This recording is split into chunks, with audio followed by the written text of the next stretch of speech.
জয় মা, জয় ঠাকুর, জয় স্বামীজি, জয় গুরুদেব। উদ্বোধন কার্যালয় থেকে প্রকাশিত স্বামী পরমানন্দ প্রতিদিনের চিন্তা ও প্রার্থনা এই বইটি থেকে বছরের প্রতিটি দিনই পাঠ করার চেষ্টা করব। আশা করি আপনাদের সকলের ভালো লাগবে। দিব্যত্রয়ীর কৃপা শান্তি, কৃপা পরশ, প্রেমাস্পর্শ, তাদের ভাব আমাদের সকলের মধ্যে ছড়িয়ে পড়ুক, এই প্রার্থনা নিয়ে আমরা শুরু করছি আজ থেকে প্রতিদিনের চিন্তা ও প্রার্থনা স্বামী পরমানন্দ এই বইটির জানুয়ারি মাসের 1 জানুয়ারি থেকে পাঠ শুরু হচ্ছে। সকলকে সাথে থাকার জন্য অনেক অনেক ধন্যবাদ। যদি আপনাদের এই পাঠ ভালো লাগে অবশ্যই আমাদের চ্যানেলটিকে সাবস্ক্রাইব করবেন এবং অন্যান্য সকলের সঙ্গে শেয়ার করবেন।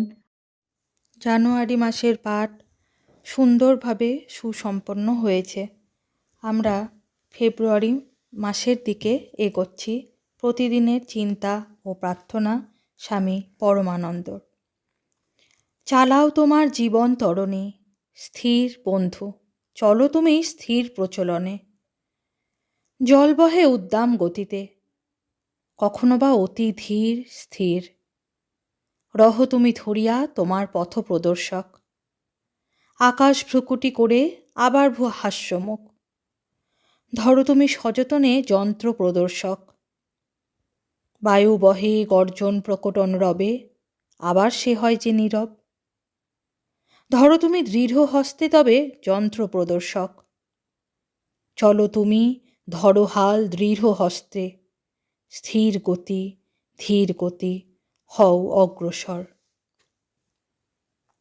ফেব্রুয়ারি স্থির সংকল্প। যিনি স্থিতপ্রজ্ঞ ও অবিচলিত, যিনি আনন্দ বেদনায় সুখে দুঃখে স্তুতি নিন্দায় সমভাবাপন্ন, যিনি সম্মান অসম্মান বন্ধু শত্রুকে এক বলিয়া মনে করেন, যিনি স্বার্থপ্রণোদিত সকল কর্ম পরিত্যাগ করিয়াছেন, তিনিই প্রকৃত জয়ী। এবং যিনি গুণাতীত হইয়া অচলা ভক্তির সঙ্গে আমারই সাধনা করিতেছেন, তিনি সত্যি সেই পরম পুরুষের সঙ্গে যুক্ত হইতে পারিবেন। ভগবদ্গীতা। 13 ফেব্রুয়ারি দিনের প্রধান চিন্তা। নিষ্ঠা বিনা ধর্মজীবনের কোনো কাজেই সক্ষম হওয়া যায় না। মুখস্থ করা যায়, জীবনের সাথী মোর, তুমি যবে ছিলে অগোচর, ঘুরিতাম একা একা, লক্ষ্যহীন পথিক এক চঞ্চল শিশুর মতো। তব দৈব রূপরাশি করিল বশ মোর অস্থির হৃদয়। উপদেশ। সকলেই দুঃখ দুর্বলতা ও ভয় হইতে মুক্তি চাই, কিন্তু আমরা কি করিয়া উদ্ধার পাইব? যতদিন অনিত্য বস্তুকে আঁকড়িয়া থাকি, তাহাতেই মজিয়া তাহার সাথে ওঠানামা করি, ততদিন আমরা যাহা খুঁজিতেছি তাহা কখনো পাই না। আনন্দ ও উন্নত আদর্শ লাভের জন্য ঐকান্তিক ব্যাকুলতা থাকিলেও আমরা লক্ষ্যভ্রষ্ট হই। প্রার্থনা। হে প্রেমময় প্রভু, আমার হৃদয়কে ইন্দ্রিয় সুখদায়ী ক্ষণভঙ্গুর বস্তু হইতে সরাইয়া তোমার দিকে টানিয়া লও। তোমারই নিত্য চিরন্তন সত্তায় নিবদ্ধ করো।